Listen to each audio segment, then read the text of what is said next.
And I remember one lunch hour we're sitting there and I was talking to him. I said, do you know what? I've read all the greats, you know, Charles Finney, William Carey and Hudson Taylor and Adoniram Judson and, you know, godly people and just did great things. I know. And he stopped me and he said, Neil, I want to remind you of something. I said, what's that? He said, they're all dead. And you're not. That's what he said. He said, God needs to raise up some Neil Ryans, and he mentioned his name and some other people he knows. But I've never forgotten it. It was like, I'm alive. Yeah, and you can write a story. I can write a story. Your own life story. That's kind of why ministry has always been exciting to me. How you going? Oh, I'm doing well. So good to see you, mate. Thanks, Rob. I have to say you're one of, out of everyone I know, and I'm not talking just pastors or Christians, but everyone I know, you're one of my favourites. You do me. You just got a heart of gold, always full of wisdom, full of great stories. You're refreshing, you genuinely love people, and you make effort beyond effort beyond effort that you rarely see the level of effort that you put into a relationship with anyone who's willing to come up to you and say g'day, you know. And so I have to say, Neil, that you're a godsend to the church and to me, to Vina, and to all the churches you've been associated with. It's a blessing to be here with you right now. Yeah, thank you. It's funny how these things come about, because my mum could tell you a story that when I was 3 years old, we grew up in Wallaroo. Wallaroo. Yeah, little country town up in the Wallaroo. York Peninsula, beautiful. Yeah. We grew up in a little trust home and, you know, nothing fancy. And there was a little fence out the front of the house. And Mum would say, from the age of about 3, I'd go out every morning, sit on the fence and just talk to everybody that went past. Did you? So it was always in you. It was there. It was always in you. I loved people. I loved stories. And, you know, as you grow older, it wasn't just the good stories. I loved listening to people. Yeah. Yeah. Because you know what? Every person has a story. Yes. What everybody doesn't know is how important their story is. How important it is for them to be heard. That's it. Because, and this is what I love about God, he has this capacity of taking your story, if you're just willing to share it without being unnatural, it's amazing who he brings across that story. Yeah. You don't have to embellish it. No. You don't have to make it dramatic. Yes. Just tell your story. Yeah. How many times have you been involved in counselling sessions where you just predominantly spent time listening and they walk away and say, that was some of the best counselling I've ever had? Look, a lot. Clearly, I don't think you can be a counsellor if you don't listen. It'd be hard, wouldn't it? Because people don't go to counsellors because they think you've got information. They can read a book. These days they can get online. They want a person who will listen, not just take in the information, but have a sense, I think he understands. Yes. Now, I'm not saying we always do, but I've discovered people have a inbuilt radar if they think you're not fair to you.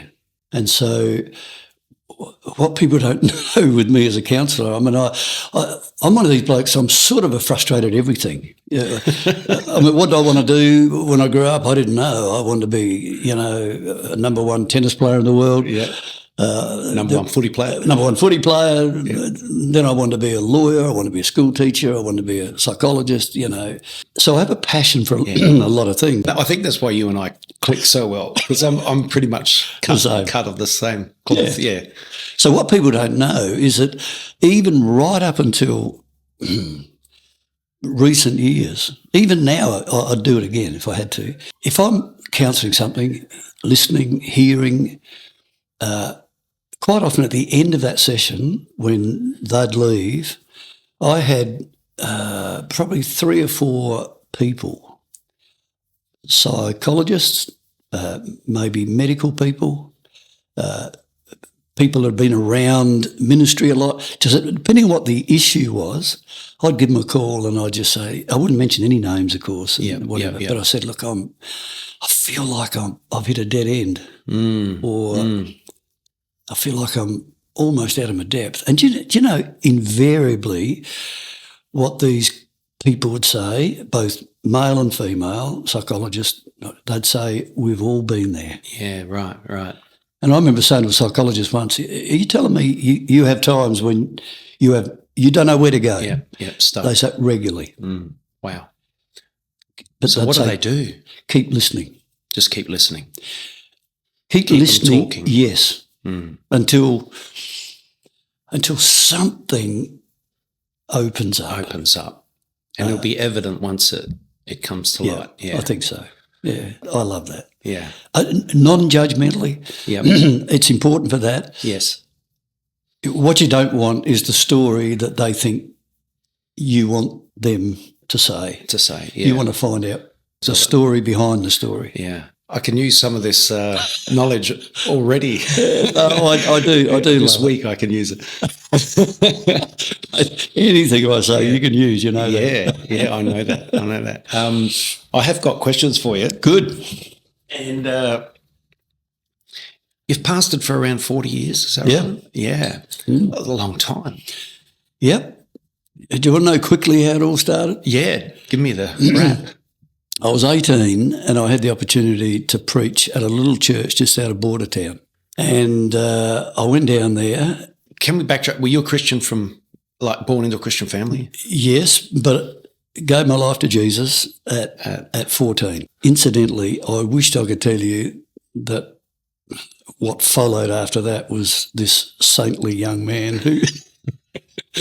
No, you were still in a footy team at that stage, weren't you? I was a second child. Yeah. I was energetic, competitive. I don't know how to put this. Suspended from high school for an altercation with a teacher. None of this I'm proud of. Yeah. But I don't want to give the impression I became a Christian and suddenly there was this trajectory towards the ministry. I bumped into people in my school days, and when they found out I finished up in ministry, they just said it's not possible. Couldn't believe it. That little rap bag. It's just not possible. So anyhow, here I am. I'm 18, and I've left school, and I got this opportunity to preach down at Bordertown. I went in there. There would have been 20 dear old farmers, and this is out in the country, not in Bordertown itself. How old were they?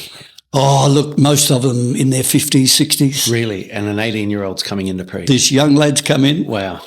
And it's a Sunday night. Yeah. No kids. It was just farmers and their wives and all that. And I let them have it. I remember preaching, choose you this day whom you'll serve. Wow. You sound like Charles Finney. I know. If it's God, serve him. If it's Baal, serve him, you know. Yeah. Double-minded man, unstable, all that. Yeah, wow.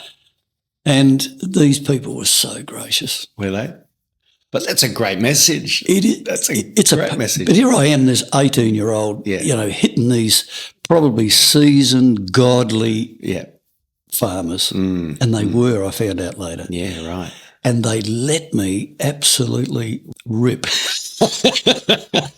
That's so good. Anyhow, on the way home, I was driving home and it hit me. What just happened? This 18-year-old getting stuck into all these godly people. And I felt overwhelmed. It was like, oh, man. And, you know, I can still remember, I could probably almost take you to the place between Bordertown and Adelaide. I remember I stopped the car and I was so overwhelmed with this possibility of sharing God's word with people. I remember saying, Lord, would you give me another chance?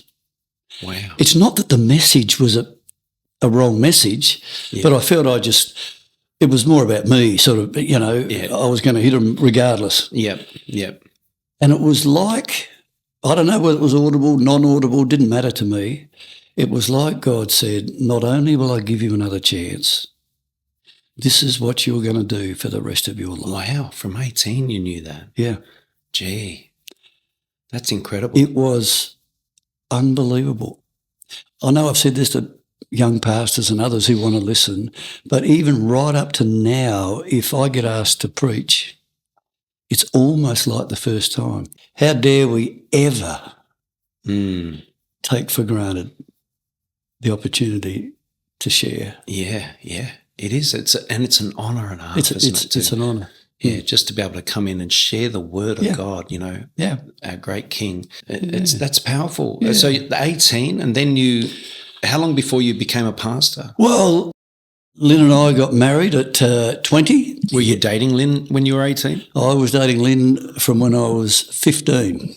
You're kidding. Childhood sweetheart. We were childhood sweethearts. Oh, wow. And all of that went right through our teenage years. And I remember when I went and asked Lynn's parents, I was 19 at the time, and I said, we'd like to get engaged and get married just after we turned 20.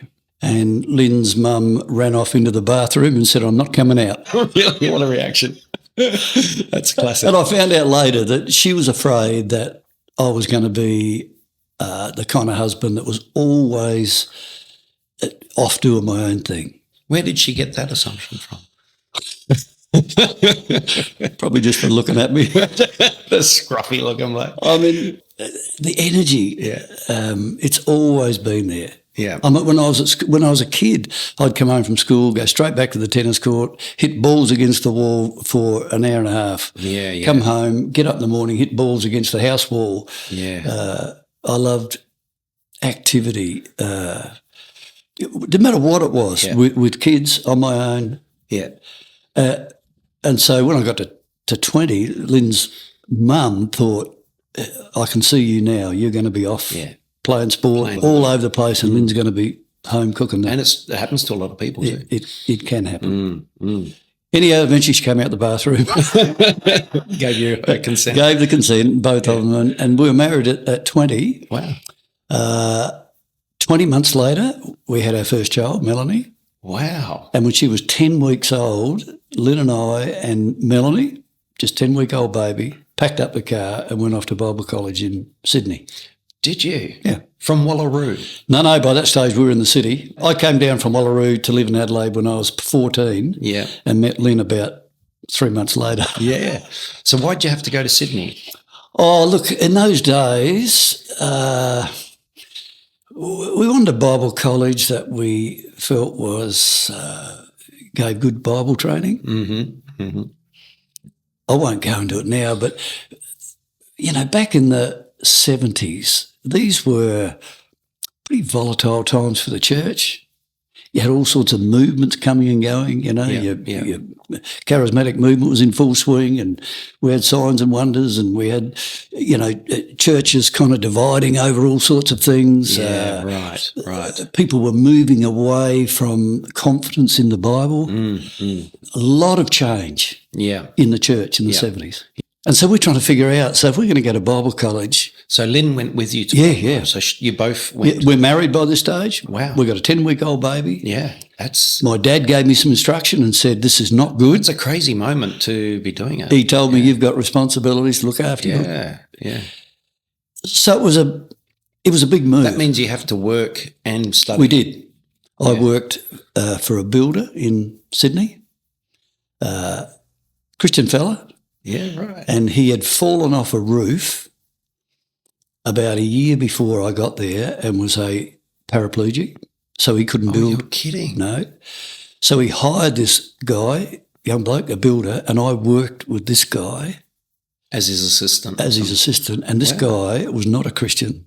Okay. And I'm telling you, this is probably the funny thing to say, but I used to look forward to Mondays working with this guy and the interaction we had. Yeah, right. As much as I look forward to the lectures, because this is what I wanted. To reach people for Christ, I want to be with the ordinary person, the guy that probably had all sorts of crazy conceptions about faith and Christians and the church. And here we were working together every day. Wow. Wow, what an opportunity. So I loved it. Yeah, just to be able to witness and be normal. Be normal. That's what a lot of people find with ministers like yourself and Jeremy and Josh and guys like that.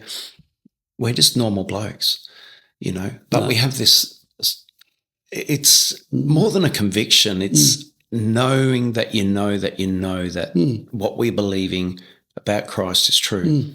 100%. And that it's certain, 100% certain. Like, I just know it's true. There's no doubt in my mind, not even a percentage. Yeah. But you can still be a normal person too. Yeah. I'll give you an example. I probably shouldn't be putting this on a podcast, but I was always I was happy with the fact that although every game of sport I played, I wanted to win. Yeah, right. I remember when I was a kid and we were playing. So you had no mercy in sport? No mercy. No mercy. So you were not Christian when you were in sports? Not at all. Like, even when my kids started growing up, when Mark loved cricket, when he was 4 or 5, you're supposed to let them win. No. No. No, that's not nice. No. Don't worry, he grew up and there was a time when... He won every sprinting race until he got to about 10. Yeah, I know. Once he got fast enough, he had no mercy on me, I can tell you. Good. But I can remember my dad one day, I got bowled in the driveway, when we were playing cricket. I turned around and I whacked the stumps. And Dad just quietly came up and he said, "That's it. There's no more cricket for a month." And of course, I went bananas. And then he said something, to this day, I've never forgotten. He said, "Neil, do you know?" He said, "Your problem will not be winning. Your problem will be learning how to lose." Gracious losing. And he wasn't saying practice being a loser. Yeah. He was saying if you learn how to lose, you will love how you win. Yeah. Now, Rob, that is true in life. Yeah. It's true in ministry. Yeah. You're not going to win everything. No, you're not. Well, what's interesting in what you said, that I had this vision, because I watch on YouTube, I get fed these guys doing arm wrestling. Oh, yeah. I'm fascinated with arm wrestling because we used to do it as kids. You would have done it. Yeah. Who's the strongest here? Yeah. And I love it when I watch two guys and they get really competitive at the world level and they're really going at it, and then one loses. And then he reaches out and shakes the guy's hand and says, "Well done." You know, they pat each other. Oh, yeah. And I'm like, well, that's good, because when you see him get angry and bitter and walk away, it's so good when you see a gracious loser.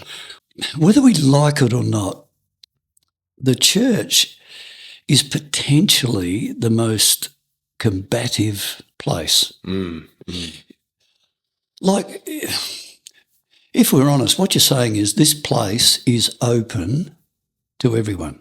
So by its very nature, you are saying we're up for disagreement, we're up for, any sort of conflict, we're up for failure. And then you throw in some doctrine that says, the Holy Spirit leads us into all truth.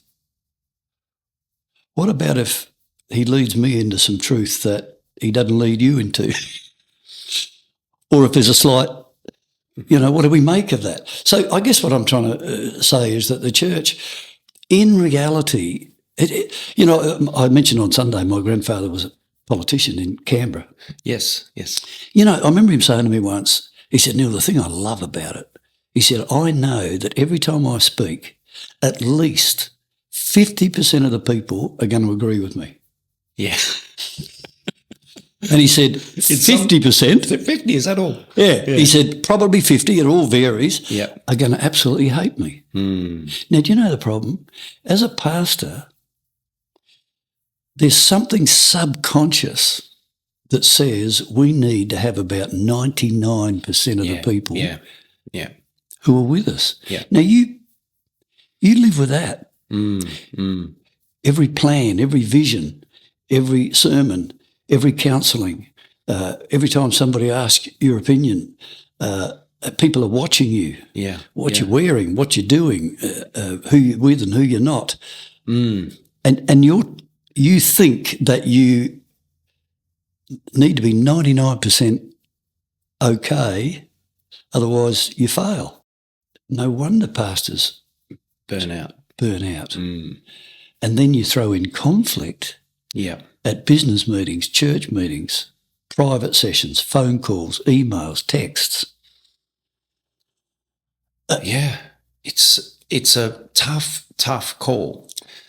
And I want to pick your brains about pastoring a bit. And I was just reading something I read from John Maxwell on leadership. Good man. And he's talking about churches as being the most out of every organisation on the planet, there are more leadership issues. There's more leaders to be created and in the church than any other organisation. So it's leadership intensive. And on top of that, you're dealing mostly with voluntary people, which you have to tread carefully with voluntary help because they're not getting paid. They're doing it for a passion for Christ and a love to serve. So that the leaders have to be trained to teach and guide well and make people feel encouraged and built up and all these sorts of things. So there's a huge amount of dynamics. And then the senior pastor tends to have to be over it all. That's how it gets to. What could you recommend, especially to a senior pastor, in a situation with those sort of dynamics going on? I'd probably start from the bottom up. Okay. Because you may expect me to say what are the principles or strategies or coping mechanisms that you put in place. I'd probably start from the bottom. Are you looking after or protecting the things that make you who you are? Okay? Because what can happen in ministry, and not only ministry, we don't want to get too paranoid as if we're the only ones. What can happen in leadership can happen in a school, a business, whatever, but especially in the church. It can take away your capacity to be who you really are. Right. In other words, change you. Yes, the subconscious demands for you to be so many different things to so many different people that after a while, without even knowing it, you're not even yourself. Yeah. So, for instance, wow, and you would have heard this, I'm sure Jeremy has and any other pastor, people have an expectation about how you should preach, about whether you're going too long, too short, whether you're telling too many stories, whether you're biblical enough, whether you're deep enough, too shallow, whether you're, all of this stuff. But you've got to remember there might be, depending on how big your church is, 100, 200, 300, 500 people. Rob, if you had 100 children, how are you going to deal with 100 children? How are you going to do that? How are those? Most of us have enough trouble with one or two or three. Like, what are we going to eat for dinner? What clothes am I going to wear? Why do we have to go there and not there? So the bigger the church, the more the problems? It is. Potentially. And the more important, this is where I'm coming to, the more important the vulnerability and reality.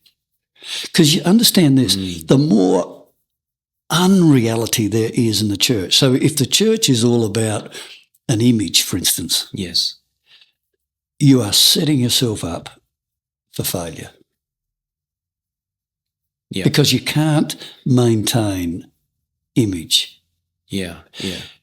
That's why, firstly, you have to say, who am I? What makes me tick? Okay, who's Neil Ryan? Well, that's why I've never stopped. People at Unley used to say, why do you keep telling us you grew up in Wallaroo? I said, because it reminds me where I came from. Yeah, and that's me. That's who I am. Why do you keep talking about footy? Because I love footy. I learnt things through footy, tennis. And that's you. Why do you keep talking about your kids? Because I love them. In other words, I've got a life and a world that's not obsessed with this problem, this need, this strategy. Having said that, when I need to be engaged in this, you've got every bit there is of me. Yeah. You pour yourself out. You do. But it's not at the expense of who you are. No. So maintaining who you are. You've got to. So I could have a really heavy week. There might have been some hard things or something. To me, the best thing in the world is to go home and watch the footy. Just unwind, let go. Go out for dinner. Go for a ride on the bike. Yeah. We got to have that part in our life, haven't we? We must. Because I'll say it again, what ministry does, it demands that you have to be a lot of things. Well, in the end, it's nice to strip right back and just say, you know what, I haven't lost sight of who I am. Yeah. I know they want me to be something. This one wants me to be a giant. This one, wants me to. But it's okay to be. Yeah.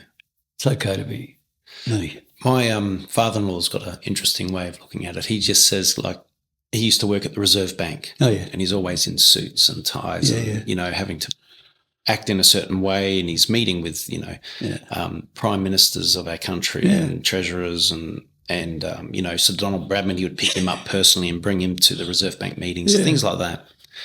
But he said all he wanted to do was just get home, take that suit off, put on his rags and get out in the garden and get dirty. That's it. Because that's where he felt himself. Yeah. All this other stuff nearly felt superficial. Yeah. But see, what happens, Rob, if you lose that,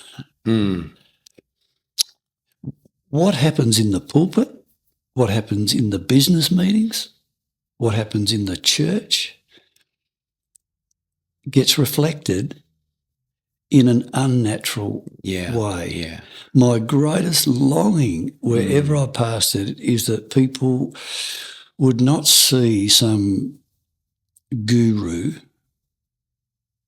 but someone who was like them, someone who loved them, someone who could fail like them, someone who was dead set, serious about what I was doing, and yet at the same time learn how to relax. I mean, somebody came up after church one Sunday when I was at Unley and they just said, I can't take to you. I said, well, that's okay. I can't be everything. Gee. And I said, really had to come up and say that. Oh, yeah, just to make your day. And I just said, just as a matter of interest, I said, well, what am I doing wrong? They said, you just sound like you're from the other side of the tracks. Like as in? Well, it's that old expression that, the other side of the track's a bit rough over there, Oh, right, really? Yeah, and I said, I'm glad you've noticed. Because that's where I've come from. Because I said, you know what? I said, it is fantastic over there. Yeah. That's funny. I was at Unley, wealthy church. Oh, I know. Unley Park. All the leaders were It's the expensive part of town. Yeah.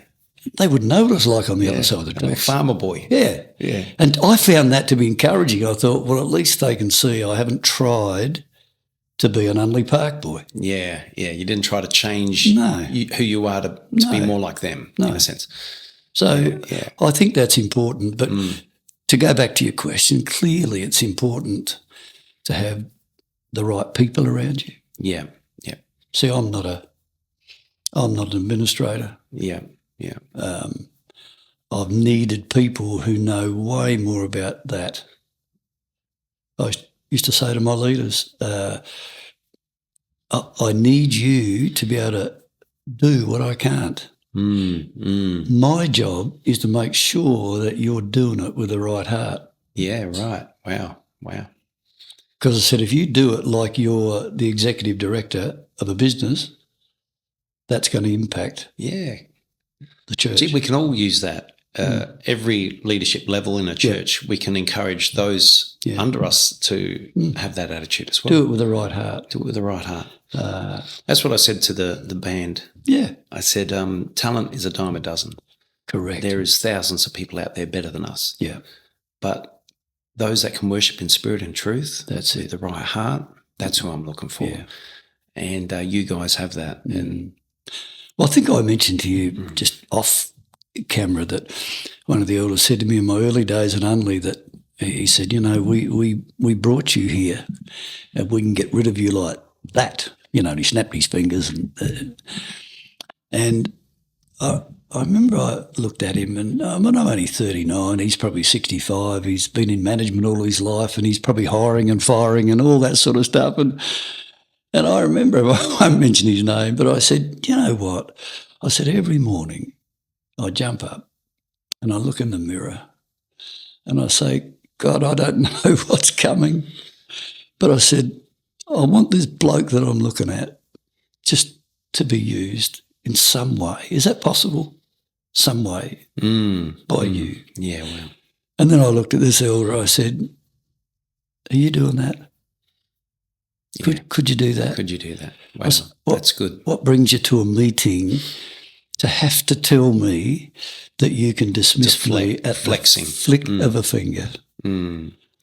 It's that desire in men to be above someone else, isn't it? To just to prove to them that they're better, And that's what I like about your heart. You'll make every effort to say, hey, I'm down here, you're up there. Yeah. Which is Christ getting down and washing feet, isn't he? But it is. But that's the weird part, Rob. If you talk about gifts, when God gives a gift, you don't have to run around and say, do you know what gift I've got, Rob? You just have to do it. Just do it. Perform it. And I've always been worried that ministry also gives pastors a job where they can inflate their egos. Yeah. Let's not be under any misunderstanding. You are out in front. You've got the opportunity of speaking to people. They get dependent on you. You can easily start thinking you are more important than you are. And then within a denomination, it becomes about who's who. Who's been asked to do this? How big's your church? I've never been able to get into all that stuff. Yeah, I know. It's like, there are a lot of people that do get into it, yeah. Yeah, and I think it matters a lot. Like if God gives you the opportunity to be a leader, and I know this is one of John Maxwell's great strengths, he talks about leaders as being people who have a gift, so do it. Yeah. Don't set yourself up and then say to people, see, I'm a leader, now come follow me. Yeah. Just look around and you'll see if you're a leader. Yeah, that's right. Start walking and start walking. Following you. That's exactly it. Yeah. You can't make it happen. No. And you got to work on it. That's one of John's main points is you got to work on the whole leadership thing, reflecting. Correct. Like talking to people like you. Correct. Jeremy. Yep. Great leaders, all of you. Yeah, I think. But you pastored 40. I've got question one's done. Yeah, I did. Yeah, I'll go into question two. What has been some of the most rewarding parts of being a pastor? I think, without a doubt, the most rewarding thing of a pastor is further down the track. I mean, you always have those moments. They might be in a church service. They might be a baptism. They could be a wedding. It could be a counselling thing where something really great. So you can go back and talk about moments, but I have this passion that if following Jesus means anything, it's long term. Because when I was 14 and I gave my life to Jesus, I remember saying to it was at a camp, and I remember saying to the speaker, you don't know who you're asking to come to faith. I said, I want life to be spectacular. Like I've got visions of Wimbledon. Yeah, right. I want life to the fullest. Yeah. Because he'd quoted that verse, John 10:10, I've come that you might have life, Jesus said, and have it abundantly. And I said, when I look around at some Christians, I'm not sure that's abundant life. Yeah, I know what you mean. Yeah. And he said to me, trust Jesus. Yeah. Right? And what am I now? 72. And I can tell you, Rob, that I could not have imagined the life.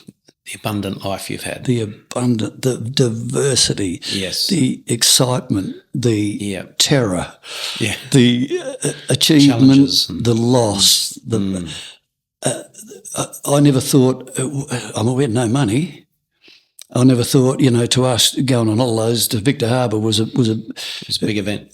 God has enabled me to go all over the globe. Yeah, wow. Now, that doesn't mean anything in itself. No. But I'm thinking, here on my way back thinking, how can God possibly give this petulant 14-year-old an exciting life? Yeah. I couldn't imagine a better one. So as far as ministry, the further you go on and you see that some of the things you believe to be important, not only from the Bible, but from the way you treat people and go about life, actually makes a difference. Yeah. So 5 years down the track, someone will come. I had somebody write to me once, a young fella, in his early 20s, and he just said, Neil, I'm writing because I want you to know I've been watching you for the last 3 years. Wow. He said, you don't know how carefully I've been watching you. Oh, gee. That's it's terrifying. Your mind would start reading, wouldn't it? It is. Well, what have I been up to? And he just went on to say, I won't go into it all, but he just said, you have given me this foundation for my life, and I'm about to ask a girl to marry me. Oh, wow. And he just said, I want you to know that you've been instrumental in me becoming who I am. Yeah. Now, wow. Rob, you think about it. Did I wake up every day thinking, oh, now, I reckon I could be a blessing to that bloke? Yeah. I didn't even know. Yeah. And he said that includes all your foibles and all your ups and downs. But I think your prayer you said before, about God, can you use this guy? That's it. In the mirror here. That's it. That's where it comes. That's why it's down the track where you see it. One of the dangers of being a pastor is that we want things to happen too quickly because we've got the Word of God, we've got the Holy Spirit working, and if someone comes to you and you want to be able to give them some advice and they go away and everything's fixed. Yeah. From a pastor's point of view, and I am incurably pastoral. Yeah. I remember when I read Timothy years ago as a kid and I heard that he had a mother called Eunice and a grandmother called Lois. I thought, that's me. Yeah. I have a godly mother and a godly grandmother, and I feel that I have come out of that heritage of being an advocate, as my mother was and is. She's 98. Wow. And my grandmother, the most unbelievable advocates. Yeah, yeah. And God's given me that same passion. Yeah, it's beautiful. So with advocacy, you don't always see immediate changes. You've got to walk with people. Yeah. And change may not come, or you may not know how much you just walking, sharing, living, being is making a difference. Can I tell you a story? Yes, do it. We had a couple in Darwin, and I have to tell you, they were the most beautiful couple you've ever seen. She was just gorgeous. He made every male feel inadequate. I used to call them Ken and Barbie. They were just Ken and Barbie. Perfect, Anyhow, I think you've told me about Ken and Barbie. Yeah, I know. Well, I loved them. Yeah. They left to go off overseas. I won't mention where. For experience in life. They were both nurses. As it turned out, I found out years later, we lost touch with them. I found out years later they'd separated, divorced. Oh, no. It was terribly sad. I would reckon 20 years later, I got a call from this girl. I was an only by this stage, been there for 15 years or so, you know. Yeah. And she said, "Can I have coffee with you?" I said, "Of course. Love to. Haven't seen you for so long." Anyway, I met her at this cafe and I walked in and she wasn't there. So I sat down at a table. It turns out she was there. And she walked over to me and I didn't recognise her. This beautiful girl looked like life had destroyed her. I can't explain it. As I said, I didn't even recognise her. Her face, she had the tattoos, the hair was all over the place, the skin was a bit rough, the eyes, you always see what's going on with the eyes. And I looked at her and said, "I am so sorry that I didn't recognise you." And she sat down and I said, "Can I ask why, after all this time, you want to see me?" She said, "Yes." She said, "Because I've just got one question." I said, "I hope I can answer it." And she said, "I want to know, does God remember me?" Now, Rob, you put yourself in my position. People at the church probably thought Neil loves preaching, and I do. They probably think that's my favourite thing. I can stand up in front of the church and preach and make them laugh and make them cry and hopefully get them to see Jesus and love the Bible and all of that. Do you know what? That day when I was sitting here, I remember thinking, this is all I ever wanted to do. Yeah. I want to sit with somebody and say, Jesus remembers you. Because you only had to look at her to see that she probably thought that if Jesus walked past her, he wouldn't even recognise. I mean, I didn't recognise her. Recognise her. Wow. And I was able to say to her, "Do you know what? Here's the weird thing. You know that I didn't even know who you were. But Jesus does." Jesus does. And I said, "Not only that," I said, "but he loves you more now than you can even think possible." Wow. I mean, isn't that the heart of ministry? It's not like, man, you know, when you were 25 and you look gorgeous, and you know, God will say, "Oh, I'm so glad we've got her in the kingdom." You know, no, broken, clearly damaged. You could almost hear her saying, I don't belong anymore. And Jesus saying, "Yes, that's..." And I was the one who had the privilege of helping her back. And in the end I said to her, "Why did you ring after all these years?" And all she said to me was, "Because I knew I could." Yeah. She knew that you would sit there and listen to her. And what happened after that? Did you ever get updates? Because she wasn't living in Adelaide. Okay.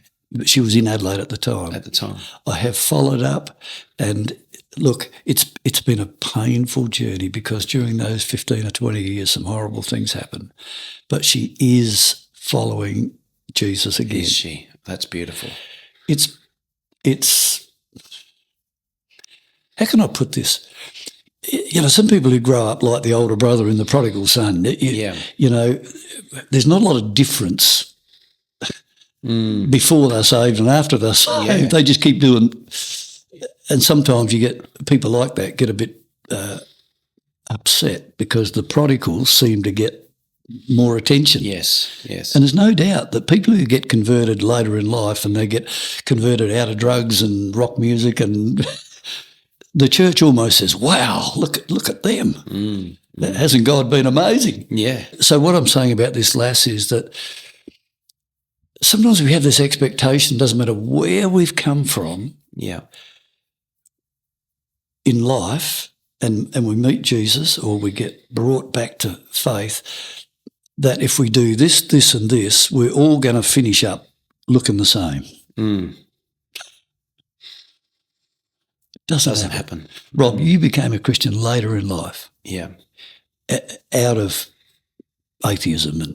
Atheism's a begin, and then I went New Age. New Age, that's right. Yeah.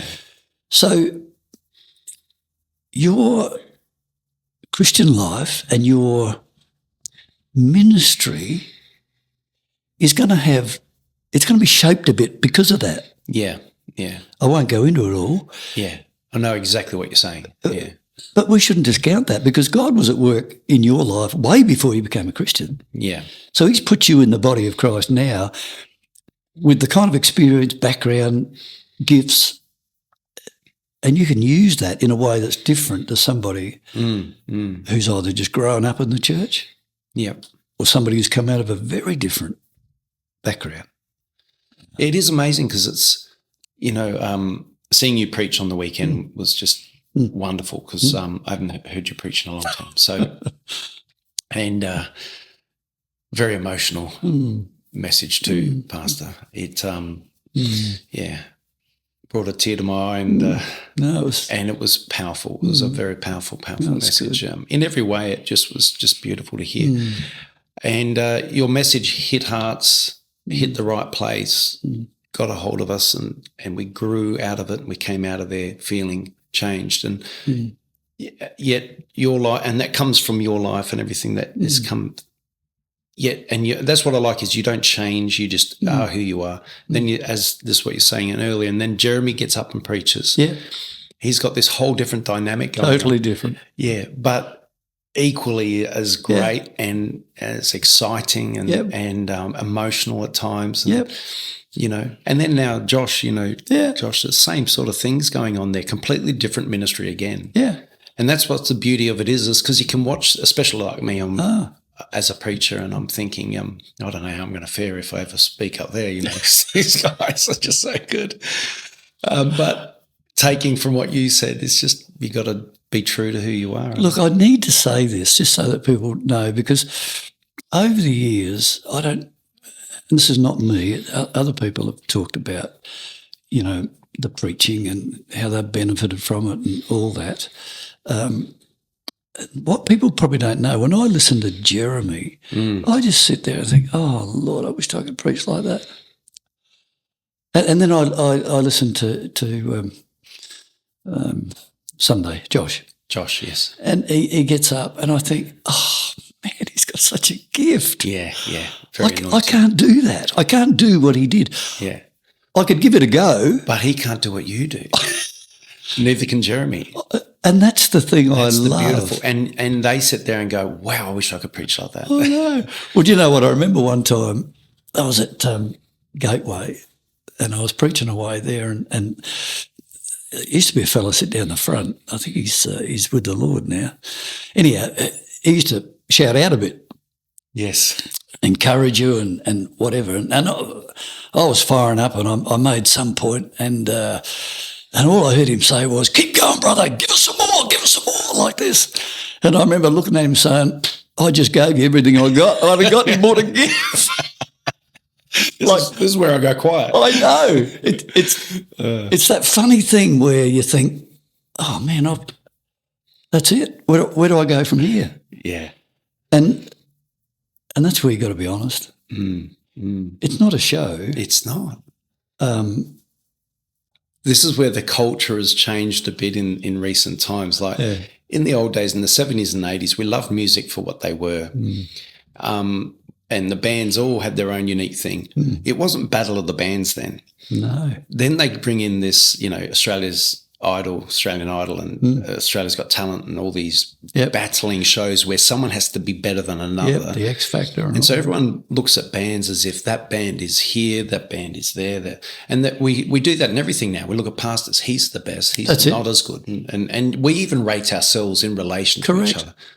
But it's unique. Everyone's got a unique gift. And if you can walk in it fully, like you said earlier, if you can be yourself fully in it, by the Spirit of God,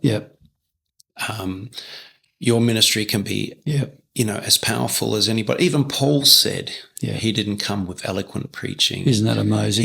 He basically said, I bumbled my way through my ministry. Yeah. And there's all these pastors around that have such great gifts. Yeah. So he never thought much of his own preaching.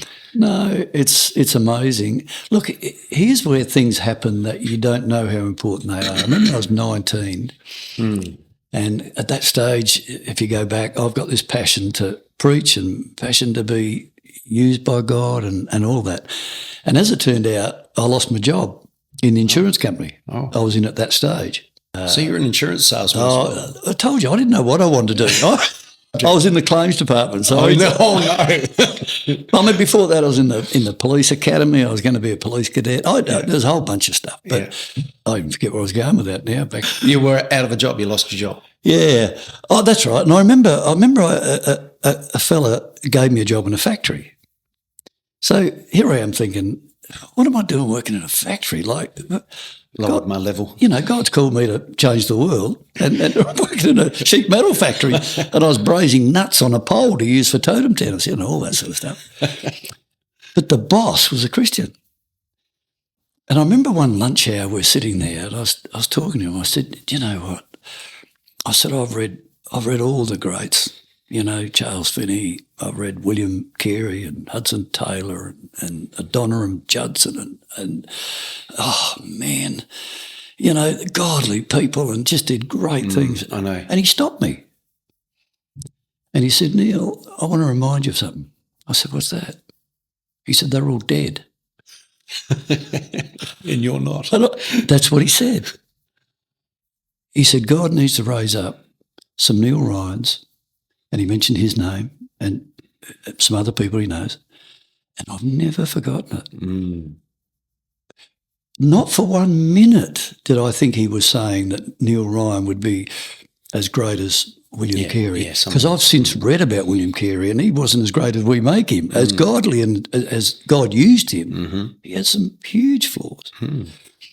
But I've never forgotten it. It was like, I'm alive. Yeah, and you can write a story. I can write a story. Your own life story. And that's kind of why ministry has always been exciting to me. Ministry to me was not what other people wanted me to become. It was, I've raised up Neil to do that because that's what I made Neil to be. Yeah. And when I want to do something else, I'll get a Rob Cartledge or I'll get a Jeremy or a Josh or a Joel. Yes. Because that's what I've equipped them for. Yeah, yeah. That's good. It keeps you a bit humble, but it also keeps the joy in it. Yeah, yeah. Because all we got to do is our part. That's it. Is that right? That's it. Yeah. We got to do it to the best of our ability. Without a doubt. That's the competitiveness. And that's, what did Paul say? He doesn't even judge himself. No. Can you explain that? Paul said that? Yeah. I'm trying to think of the passage. Yeah, I'm trying to think of it too. Yeah, I think you just made that up, didn't you? I probably did. But we shouldn't go comparing ourselves with others. We should only be competing in that sense with ourselves to improve every day. Well, I'll give you an example of that. Way back in the beginning, you got to know, and I think you picked it up by now, is that when I was young, I was led to believe, even by the pastor of the church I went to, that God had given me some gifts that God was really going to bless. Well, the problem with that is how? What's going to happen? Yeah, yeah. Would I know when God's blessing? Yes, yes. Anyway, I eventually got an opportunity to pastor a church down at Camden, and there was 15 elderly people. It's a good start. And I thought that too. And I thought, it's all right, give it 12 months and we'll be busting out of this building. It was a school. We used to meet in the school. Yeah. Rob, 3 years later, we were still basically 15. It's almost embarrassing to say that. And one day, where the door opened, and a dog walked in, and I thought, I'll take a dog. You're welcome. Come sit down here. Someone got some water. That's the most growth we've had for. And I remember ringing my mum, and I said to her, Mum, by this stage, Lynn's working night shift because they're paying us $10 a week. They haven't got any money. Lynn's working night shift, so I can, we've got little kids. Yeah. I rang Mum and I said, I've got to go and get a real job. Ministry's not for me. Do you know what she said to me? She didn't say, Neil, I want you to go and read your Bible or I want you to pray. She said to me, who do you think you are? And who did you think you've been over the last 3 years? And I said, what do you mean? God's going to do something. She said, yeah, but Neil, you think you're going to do something. Yeah.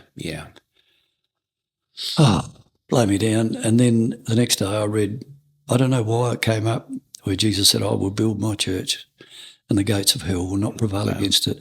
And I read it again, I will build my church. And it was like God was saying, Neil, I still want to do great things, but I'll do it if you don't mind. That's amazing. Last a few weeks ago, I had Pastor Daryl Potts on the podcast. Yeah.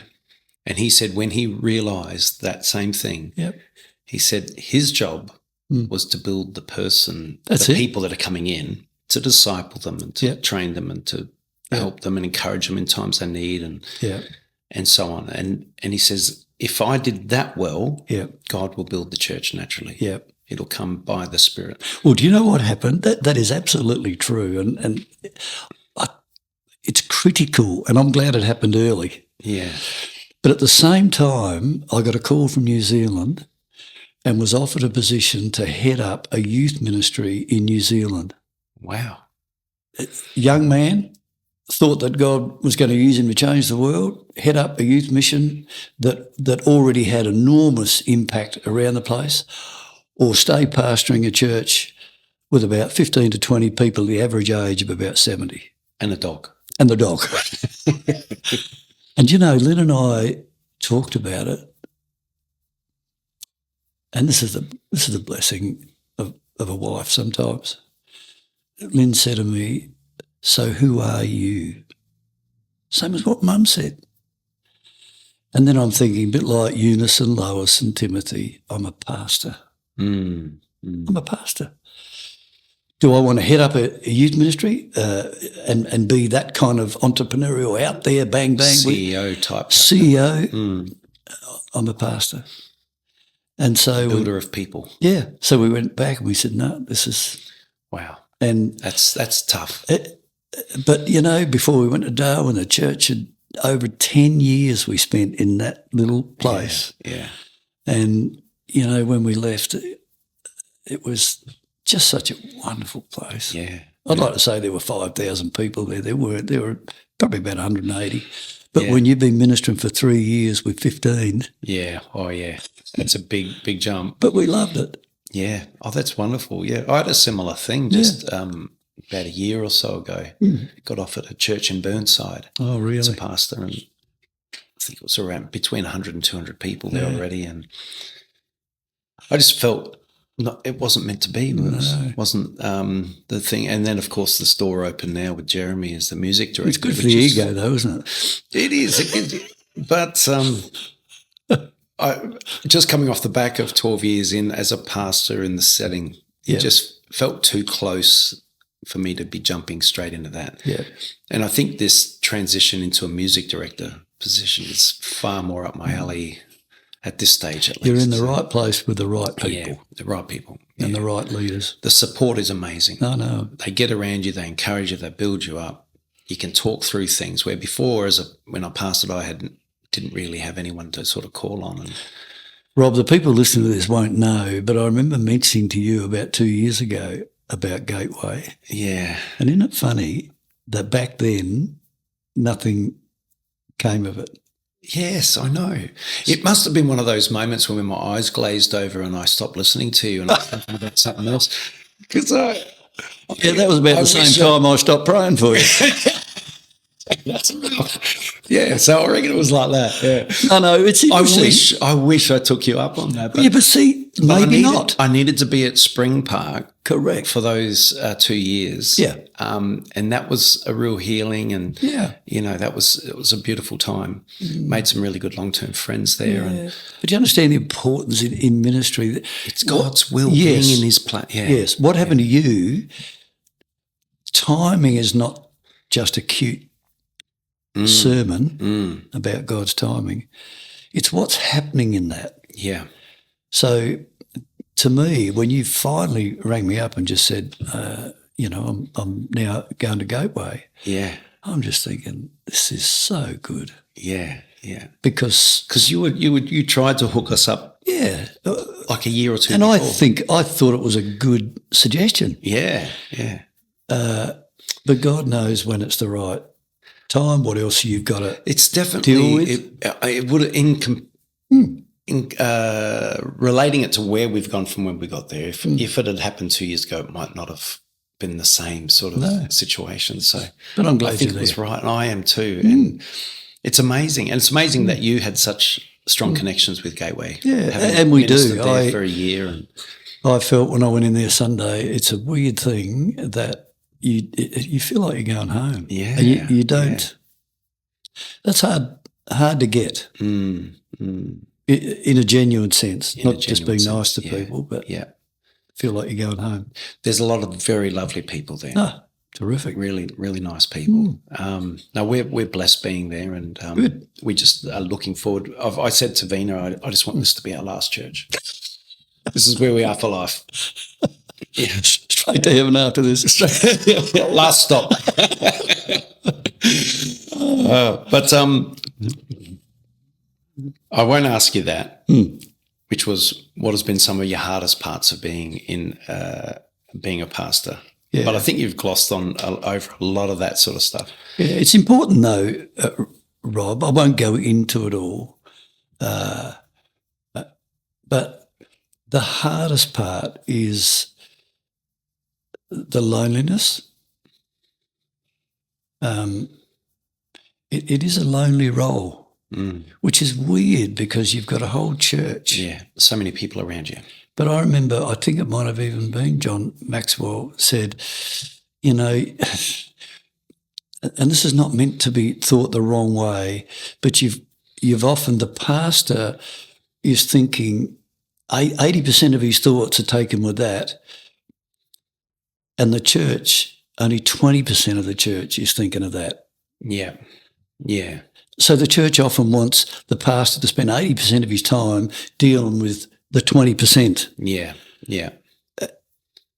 And it can be lonely. Yes. And it can be, you can have that feeling of, look, I don't know how many pastors I've had say to me, I never felt like I was able to do what I went into ministry for. You know what I mean? So I went into ministry with this heart and passion to do this, and this, and it finished up being that. Because that's the hard part. Jeremy and I were talking about that the other day, and he said, when I went into ministry, I just wanted to preach. Yeah. But preaching became such a small part of the whole. And there's so many other things just vying for his attention. And so they're left with that, let's just rush a sermon together at the last minute, or not rush it together, but no, I know normally you get your sermon at the start of the week, hopefully, and it brews in your mind until you get to Sunday, and you develop on it to Saturday, is what a lot of ministers do. But yeah, in the midst of all that, that's only 10% of your role, isn't it? It is. Well, you take, for instance, these are difficult times. Like when Mark, as my son, was due to be married on the Saturday, and because I was taking the wedding, and I took that week off. I said, Mark, we're just going to have a ball. Oh, beautiful. We're going to go karting. We'll go fishing. I don't know what we'll do. Bucks night. Just whatever. Bucks week. It will be a whole week full of whatever. On the Monday of that week, an 18-year-old lass at the church took her life. Oh, no. You're joking. Active in the youth ministry, beautiful young lady. You can imagine the whole week what happened. It was chaos. Yeah. The people we had to sit with. So there's no way you could take that week off. The tears, the parents, the arranging of the funeral. Oh. It felt like 24 hours a day for 6 days. We had the funeral on the Friday. I didn't spend 5 minutes with Mark, who, I mean, he's my son. He knows how much I love him. So we had the funeral on the Friday and we had the wedding on the Saturday. Yeah. Wow. Now, look, you know what? Apart from the fact I'm telling you on this podcast, nobody probably ever thought about that. That's just what I'm there for. Yeah. That's what a pastor does. That's right. Yeah. And yet the expectation. To this day I look back and think, that whole week I would have given anything for Mark and I just to... But you know what? I'll let you know this. Mark and I meet every week. Do you? For breakfast. And it's now turned into coffee because breakfast was costing me too much. And we have done that for 25 years. Have you? And every week we talk footy, we talk family, we talk politics. He's a wonderful man of God, that guy. I love him. Yeah. I've met him. I saw him in church circles, but I never got to go up and speak to him until I met him and sat with him and spoke for about 20 minutes. Well, you know what wonderful kind of guy man. he is. So, great guy. But that was just one incident in ministry. Now, that gets multiplied. So the hard things that happen are often private. The things you're dealing with that people don't see. Yeah. I think that's the hard part of ministry. Yeah. The confidence that somebody gives you with sharing information, and you cannot share that. They've trusted you with it. But then other people sometimes judge you because you didn't do this or that.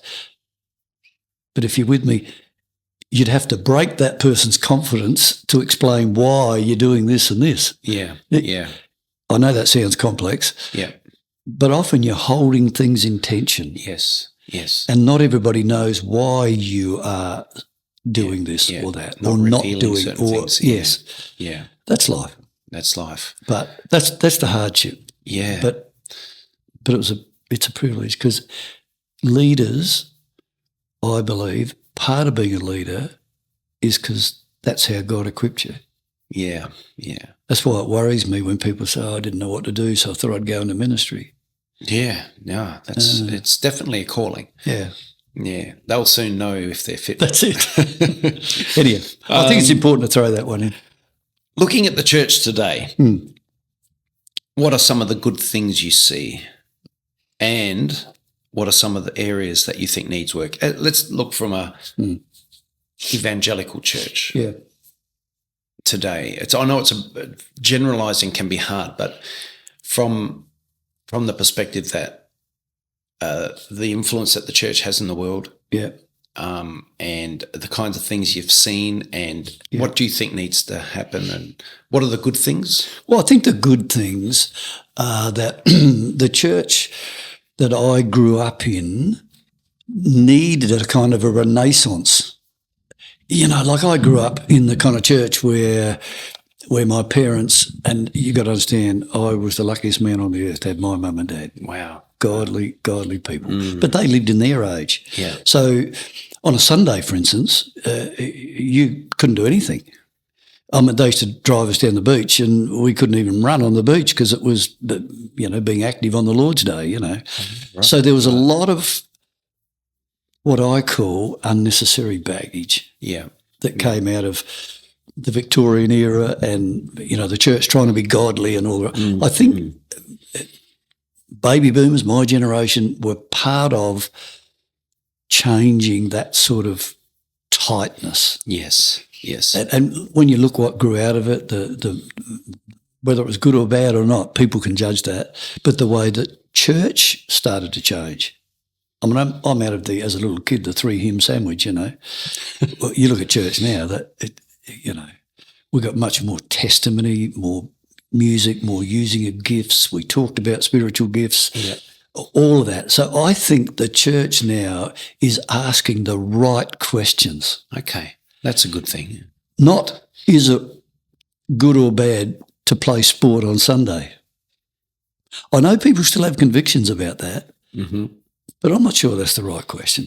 My dad said to me, in my day, you will not play anything on Sunday. Yep. When Mark came along, he said, Dad, if I'm going to play football for South Adelaide, I need to play on Sunday. I said, Mark, not only can you play on Sunday, but I said, I'll be there straight after church. Now, here's the deal, Rob.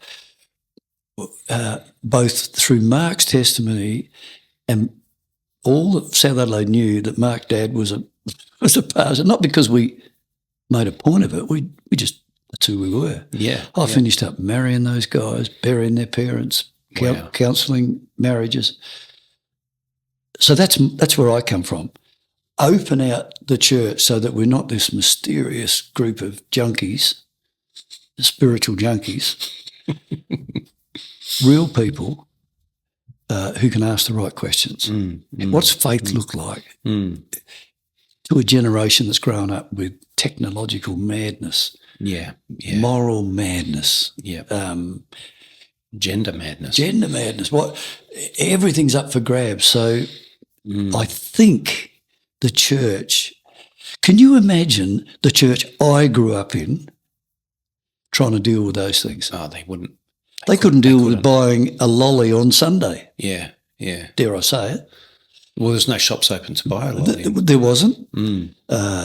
But that was only symptomatic of a whole bunch of rules and regulations that someone like me came along and thought, I just don't get it. You know, here I am. God's given me this capacity to play sport really well, and Dad won't let me play it at a time when I should be playing because I need to be sitting in church. Now, you know. Which is why probably after the next generation sort of turned away. A lot of them turned away from going to church. Well, they were turning away then. Yeah.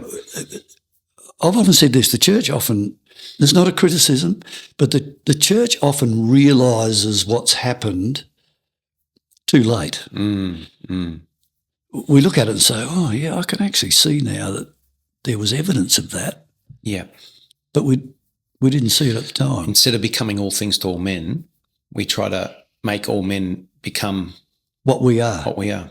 So we tried to mould them into us. And if the ministry of Jesus means anything, is that Jesus was the one who went out and changed the rules. Yeah. He touched those with leprosy. Yeah. He was seen with the woman who'd been bleeding for all those years. You know, he met with tax collectors. These are not just great stories. This is Jesus playing footy on Sunday. Yeah, that's it. Because I need to be here. I always said that if Jesus was living at this time, as if he came back, his first coming was now. Yeah. Where would you find him? You'd probably find him at the front bar somewhere, having a beer with someone, telling him about the kingdom of heaven. Spot on, Rob. And that's what I love about the church. I think they are more willing now and able to ask the question, how does faith, like if I'm a lawyer, what's it look like to be a Christian as a lawyer? Like, I know that sounds dumb because there's all sorts of jokes about lawyers. School teacher, politician. Yeah. It's not just I'm a politician, I go to church on Sunday or I attend a Bible study. It's how does it infiltrate? Yeah. In the hard questions, the almost unanswerable questions. Yes. Wouldn't you rather be in the middle of it than out on the edge preaching at them? Yeah. Jesus was in the mix. Get in the middle. Yeah.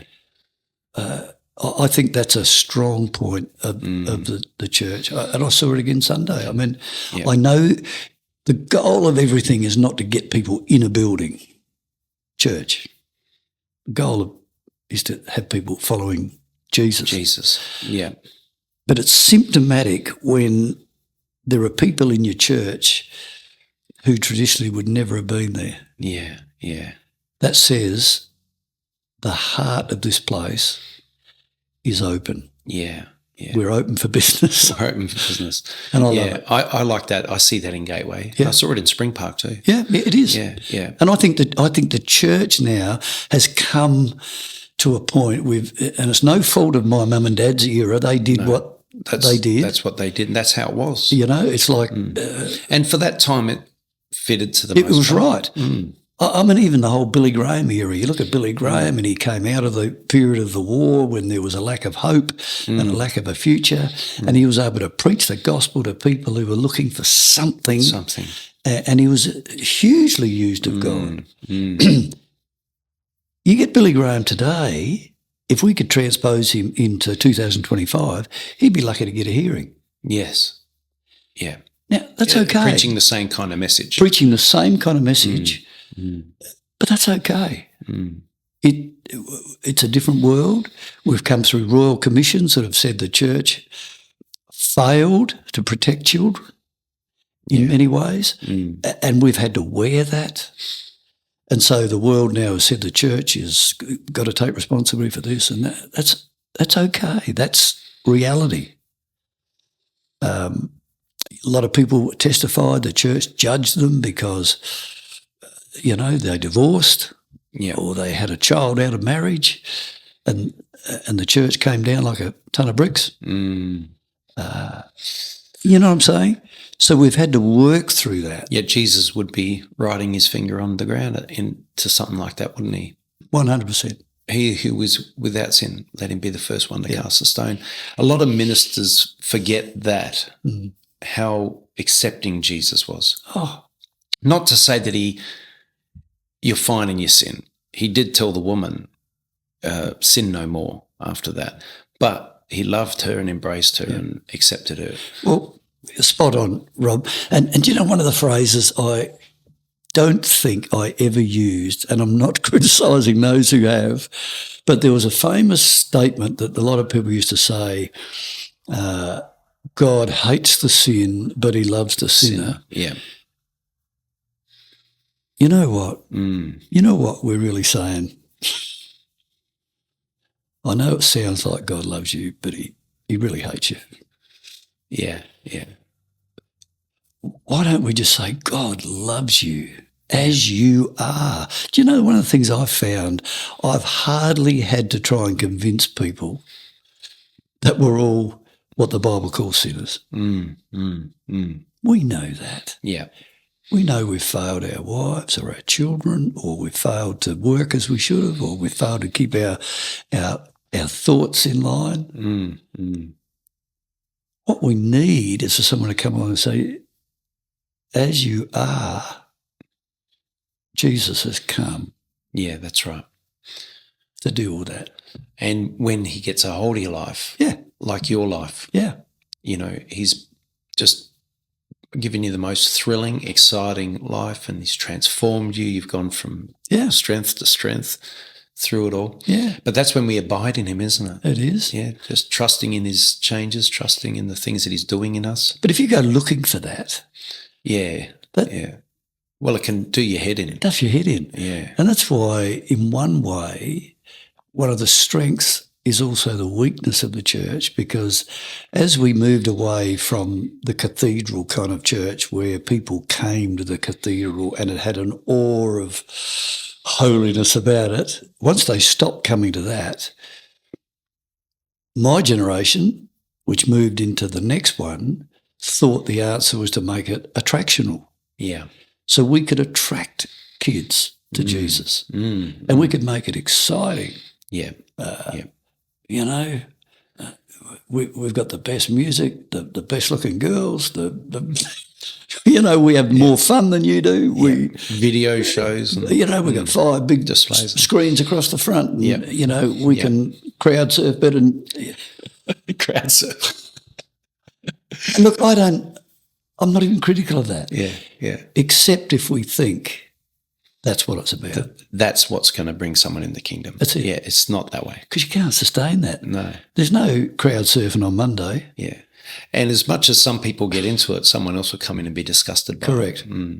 Correct. So somewhere, and that's where I say the authenticity Yeah, you just got to be who you are. trumps image. Yeah. So I'm not one of these old boys that thinks, let's not have loud music or flat screen TVs. But I'm not mesmerised by it. Yeah, yeah. Because like I said Sunday, except when you saw Cosmic Landing at the Gov. Oh, no, that was another planet. That was another planet. I think how can two people be so gifted? That freaks me and then you and Vina came on the stage. You're talking about yourself. No, you are an amazing talent, mate. That was fun. It was. But it was. I couldn't believe when I saw you there. I was just like, no. Pastor Neil. No. Yeah. But see, going back, yeah. We grew up in an era where you would never have gone to the Gov. No. We grew up in an era where rock music in itself was regarded as evil. Yeah. So as soon as you played a certain style of music, mate, you wouldn't have got a leg in the church. That's a whole discussion in itself. Yeah. That whole line of... I know. Because you think about it, there's a song called Stairway to Heaven, right? Yeah. And it's a cultish lyrics. The lyrics will take you to hell in a sense if you follow all that stuff. But I always think if that song was written in a church context, maybe not such a big guitar solo at the end, but written in the church context with beautiful Christian lyrics. Yeah. But we didn't know it ever existed before because now it's been written.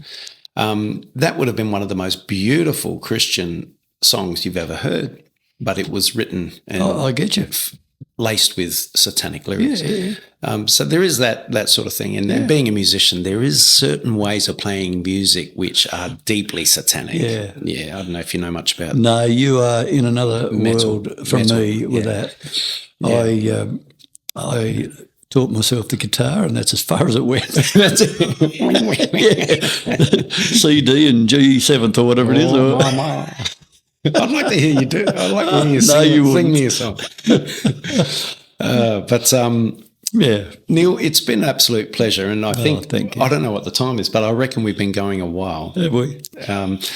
And I'm only halfway through my questions, and can I ask you one more question? You can ask one more question. Yep.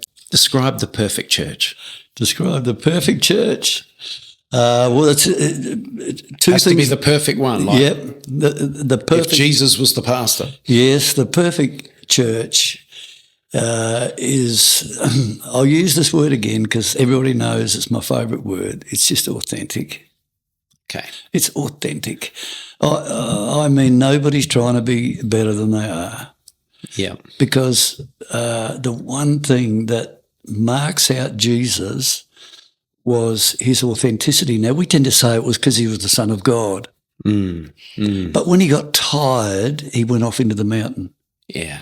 You know, when he saw the what was happening in the temple, you know, he threw the tables over. Yeah. He was authentic. He was authentic. Genuine. You know, when he's out on the water and he sees Peter coming towards him, you know, he invites Peter to walk on the water. You think, well, you can't walk on water. But it didn't stop him inviting him.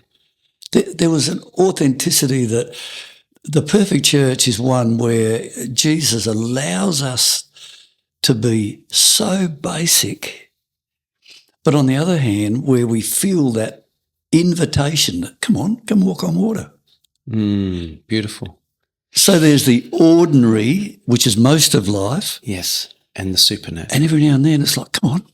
Yeah. Want to do something great. Yeah. That to me is the ideal. Not that we want to make water walking a daily practice, because it doesn't happen like that. Yeah. So the perfect church to me is where we don't lose sight of either. We live with the ordinary every day. Yeah. But Lord, today, if you call me to walk on water, Yeah. I'm coming. That's beautiful. That says a lot. Yeah. You can relate that into every ministry, can't you? Oh, Just genuine, yeah. authentic. That's it. It's the key, because that simplifies it too. Well, it does, because, look, the Bible's a big book. I thought you were going to give me a 10-point list. Yeah. I've never been good at 10 points. I know, you only got through the first 3 and then it's like, that's about as many as we're going to get done today. That's it. Well, Pastor, it's been a pleasure. Can you lead us in prayer just to finish the podcast? All right. Father, it's so good to know that you've been here through all of this. This is not just a couple of blokes talking about church and ministry and all of that, but that you've said that where 2 or 3 gather, you're right in the midst of that. And so you've been guiding our conversation, our thoughts. I just pray, Father, that there be something in what has been said today that would be helpful. Yes. Somebody would be encouraged. Yes. Somebody might even be changed. That it would bring some measure of hope that you use people to bless others. Yes. And so I thank you for Rob and what he's doing with these podcasts. We put it out for you to do what you want to do with this podcast and all the others that are happening. Yes. And we ask that through it all that Jesus would be honoured and immensely glorified through it all. Yeah. For I pray in his name. In his name. Amen. Amen. Bless you. And you too, man.